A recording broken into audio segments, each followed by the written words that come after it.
Sconcerto e preoccupazione per le continue prescrizioni, così si svilisce il lavoro della società civile e con profonda amarezza e preoccupazione che apprendiamo l'esito del procedimento penale legato alla cosiddetta carica delle 104 di Agrigento, che ha visto ben 37 imputati uscire indenni dal processo scaturito dall'inchiesta sulla fabbrica di falsi invalidi grazie alla prescrizione dei reati loro contestati.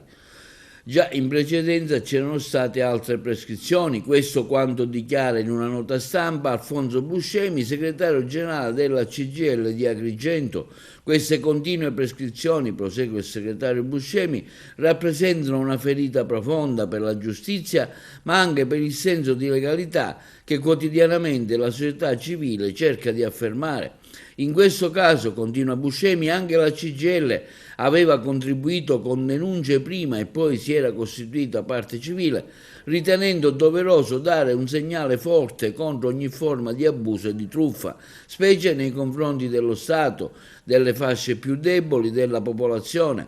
Non è più accettabile, incalza il segretario della CGIL Buscemi, di chi viene accusato di reati gravi riesca a farla franca per il semplice scorrere del tempo. I tribunali vanno messi nelle condizioni di lavorare con risorse personali e strumenti adeguati per arrivare a sentenza prima che intervenga la prescrizione.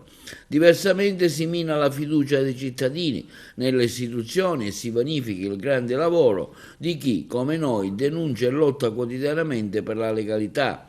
La battaglia per la giustizia, conclude Buscemi, non può fermarsi. La CGIL continuerà a fare la sua parte, chiedendo con forza riforme serie che garantiscano processi giusti e rapidi, al contrario di questo governo che fa e intende fare con riforme punitive nei confronti dei magistrati. Lo dobbiamo alla nostra terra, ai lavoratori e a tutti coloro che credono ancora in un paese in cui la legge sia davvero uguale per tutti.